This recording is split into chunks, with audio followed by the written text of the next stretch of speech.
हरियाणा के गब्बर नाम से मशहूर कैबिनेट मंत्री अनिल विज अक्सर अपने कामों को लेकर चर्चा में रहते हैं। कभी उनका फायर रूप देखने को मिलता है तो कभी फ्लावर का। फिलहाल अनिल विज अधिकारियों और सीएम नायब सैनी से नाराजगी को लेकर चर्चा में है। इस बीच उनका पुष्पा अंदाज सामने आया है। अधिकारियों की मनमानी और नायब सिंह सैनी से नाराजगी के सवाल पर कैबिनेट मंत्री अनिल विज ने सुपरस्टार अभिनेता अल्लू अर्जुन की फिल्म पुष्पा स्टाइल में इशारा किया और कहा, मैं जो बोलता हूँ आत्मा से बोलता हूँ और आत्मा की आवाज को दबाया नहीं जा सकता।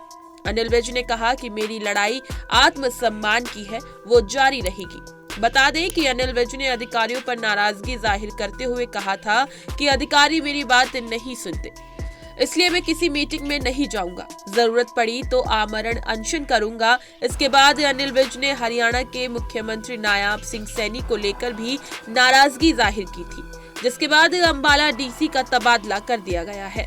दरअसल हरियाणा के कैबिनेट मंत्री अनिल विज ने सूबे की अफसरशाही के खिलाफ मोर्चा खोल रखा है। आपको बता दें, अनिल विज के मुताबिक इस मामले की जांच आगे नहीं बढ़ी, जिस पर विज ने कहा कि ये आत्मसम्मान की लड़ाई है और ये जारी रहेगी। अनिल विज की नाराजगी सामने आने के बाद विपक्ष भी सरकार पर लगातार तंज कसता हुआ नजर आ रहा है। देखिए हमारी ये खास रिपोर्ट। ये बहुत ही बेहतरीन बजट, सर्वांगीण विकास का बजट, हर वर्ग के फायदे का बजट पेश होने की उम्मीद है, क्योंकि बहुत अनुभवी वित्त मंत्री, जब से भारतीय जनता पार्टी की सरकार आई है तब से ये वित्त मंत्री और देश के अर्थव्यवस्था में बहुत सुधार हुआ है। और इस बार तो जीएसटी में, इनकम टैक्स के कलेक्शन में बहुत बढ़ोतरी हुई, इंफ्रास्ट्रक्चर में, इंडस्ट्रियल ग्रोथ में, एमएसएमई में काफी पैसा लगाया जा सकता है और मुझे उम्मीद है कि लगाया जाएगा, ताकि रोजगार मिले और देश तरक्की। ये तो सारे देश को बेचारा मानते हैं, ये तो अपने आप को राजा और हमें गुलाम मानते हैं।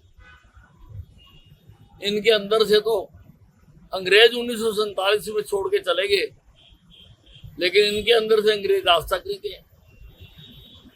ये तो आज भी अपने आप को मालिक मानते हैं।